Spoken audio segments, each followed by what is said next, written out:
Hey everyone! Welcome back to my channel. Today I'm diving into how Feedforward Networks and the Softmax function simplify decision-making in the tech world. And guess what? No math or code involved, just real-world analogies.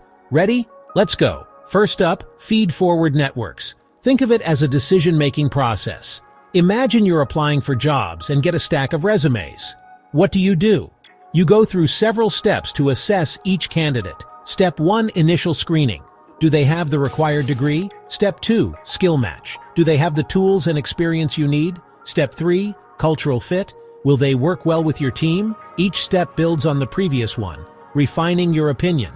That's Feedforward in action. In a neural network, the input the resume goes through several layers, just like your evaluation steps. Each layer filters or transforms the info, helping you form an overall judgment. Simple, right? Now let's talk about the Softmax function. Think of it as how you express your final decision with confidence.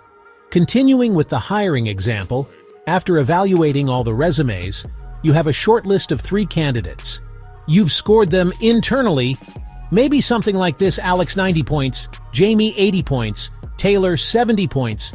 These scores are your internal preferences, but they don't directly say how confident you are. This is where Softmax comes in. It takes your scores and says, I'm 60% sure Alex is the best, 25% for Jamie, and 15% for Taylor. It normalizes your scores into a clear, probabilistic decision, like expressing your gut feeling as confidence levels.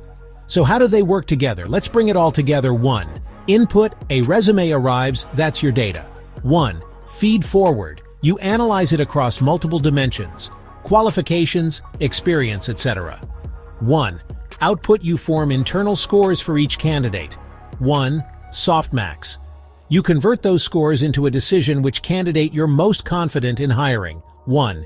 Feedback. After the hire, you see how they perform.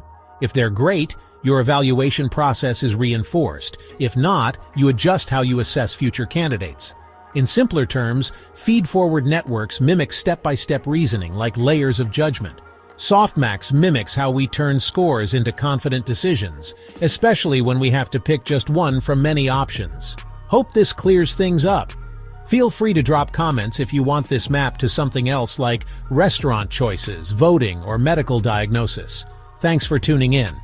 Now let's add a bit more detail on where Feedforward Networks and Softmax fit in the lifecycle of LLM output generation.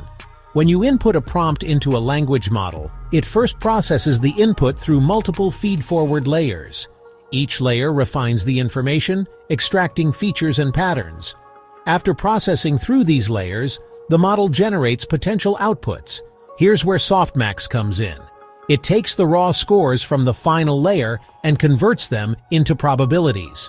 These probabilities help the model decide which word or phrase to output next, ensuring the response is coherent and contextually appropriate.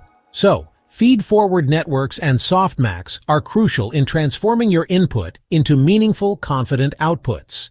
Additionally, Feedforward Networks help in breaking down complex tasks into manageable steps, while Softmax ensures that the final output is the most probable and contextually relevant choice. This combination is what makes language models so powerful and effective in generating human-like text. Thanks for watching. If you have any questions or want to learn more, leave a comment below. See you next time.